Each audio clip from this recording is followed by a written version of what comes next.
I'm sorry. Because I could have intended to hurt you and it would have hurt a lot more. Are you sorry back as well? No. I said I'm sorry as well. I know, I'm not sorry. You're all got to be sorry for. Just say sorry. You know, we could just squash this if you just say sorry. I know you can just squash this. Then just say sorry. Why have I got to say sorry for? Before pushing you. In this opinion, in this case, no, because I say sorry a lot, but I say sorry. You don't say sorry a lot. I say sorry a lot. No, you don't. Yes, I say do. sorry a lot. Definitely not true. That's a lie. It's not a lie. It's definitely not a lie. Okay, sorry I didn't make you. I say sorry like every other day because you'll be like, that's not funny. Okay. I definitely say sorry more than you say sorry. Okay. Do you agree with that? Okay. No, do you? Yes or no? It's a question. Do you? There's nothing wrong with agreeing to disagree. You do know that. Then on that issue, we'll just have to. Exactly. So why can't you just say that? That's my issue. We can just agree to disagree. Okay. You know, we're grown-ups. I am a grown-up. Hey guys, welcome back to my channel. I hope everyone is doing okay out there, and I hope you all had a lovely week. So today I basically just wanted to come on here and just talk about when relationships just get tough and like they get hard, and sometimes like you feel like leaving. Yeah, so I just wanted to come on here and talk about that because I feel like obviously now I'm getting to an age where obviously myself and a lot of people around me, they're getting into very serious relationships, and like life is hard out here with our relationships. Like, it's not easy, it's not just fun and games and hugs all the time. Sometimes it does get a bit tricky, and yeah, I just came to spread a bit of love and encouragement to those in relationships, and to those as well that are going to be in relationships. This is still useful to you as well. So I'm in my third relationship. So I had my first boyfriend at like the age of 15, and I would say like to a degree all my relationships like have an element of seriousness to them. So I won't say like none of my relationships were just for play, for, you know, just for fun's sake. They all were, to me at least, they were very serious.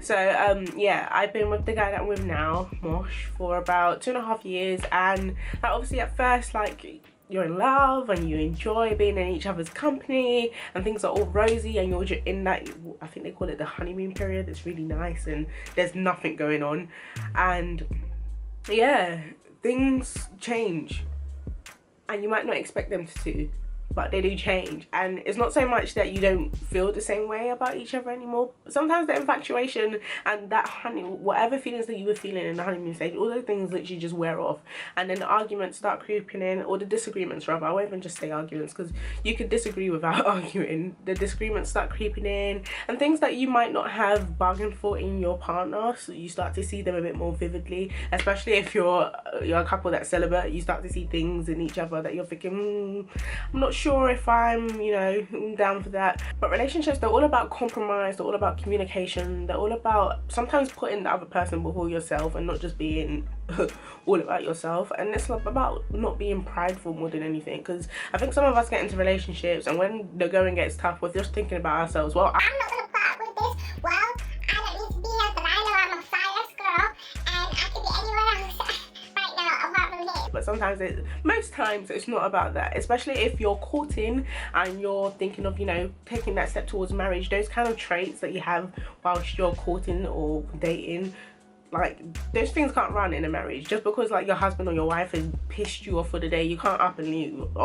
Fortunately rather, you've signed a contract, and that contract is for life. You don't just up and leave. And I think one of the main things that I've learned whilst being in my own personal relationship, sometimes it takes a bit of looking at yourself and figuring out where you present, you know, you are part of the problem. Because even though you might think that that person might be the problem, you contribute to the problem in one way or another. So it takes a lot of evaluating and actually stepping back and looking at that, you know, your actions or things that you might do that contribute to the toughness of the relationship. So we're going to use myself as an example. Me personally, when I get angry or when, you know, the going gets tough in my relationship, rather than sometimes just trying to have an adult conversation or sometimes just trying to, you know, logically speak things out in a rational way, I start going off and probably saying things that I shouldn't say to someone who I love.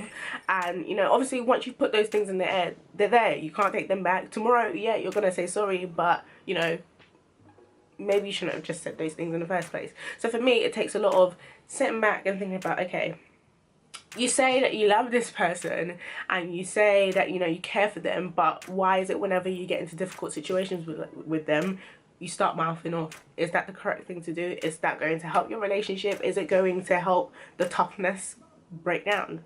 No, it's not. So like I said, it's just about like evaluating and thinking about like how you contribute to the problems, because I don't personally think that you could change another person. I think only God can do that. You could pray for God to change that person, but I don't think anyone can directly make another person change unless that person wants to change. So it's all about thinking about how you can make the situation better. But through all of this, it's actually important as well to pick your battles and think about where you're going to compromise and where you're not going to make your compromises. Me personally, I've always said once I get into a relationship, the one thing I will definitely not compromise on is my beliefs and my faith. That's just not going to happen, because that forms an intrinsic part of who I am, and I can't just have any guy come in and be like, well, I'm not sure about that, and all of a sudden I'm like, yeah, I'm not sure about that either. So things like my faith and, you know, core values that I have to myself, if there conflicts with what another, you know, guy thinks, I don't think I would go in that direction, because yeah, like I feel like they present themselves as other problems later on down the line, which I'm not trying to get into, so I'd rather just not. But there's little things that you can compromise on that can actually help you when your relationship is tough. So rather than putting all your pride in the middle, and rather than, you know, think about yourself all the time, think about how you could compromise with your partner, and, you know, just reach agreements rather than always arguing. Because personally, I think that arguing takes a lot of strength and it's tiring. And sometimes if I had just to compromise on things that really aren't that deep, I doubt, you know, I would be exerting all of this energy in the first place. More than anything, like, relationships, they just take work, and it's not something that will just come to you easy. Nothing good like just comes to you. Everything good that you want in your life, like, you have to put some work into it. And like, I feel like God gives us the arena for courtship for a reason, to prepare us for when we get into marriage. So obviously, like I said, like, once your relationship gets tough, it's to prepare you for when, you know, hardships come in your marriage, and you kind of know like how to tackle it, and you kind of like nipped all these behaviors in the bud that, you know, would enhance the toughness of your relationship. So I don't think like the answer is to run, unless like you're getting abused or you're just in an unequally yoked like relationship. I don't think that there should be a reason to like run, like, otherwise you're just gonna find yourself running from every single situation. And I feel like it just grows you and matures you as a person once you're able to tackle like issues within like your relationship.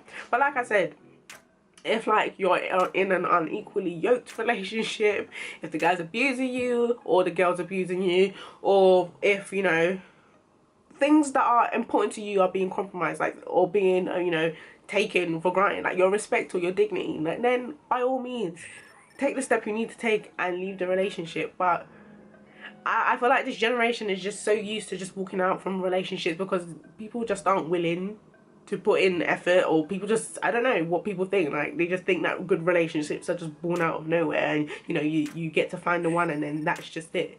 Unfortunately, that's not just it. Like, it takes, you know, a lot of clogs and a lot of turns to make a clock work. Therefore, like, you need to put in the work that you want for what you want.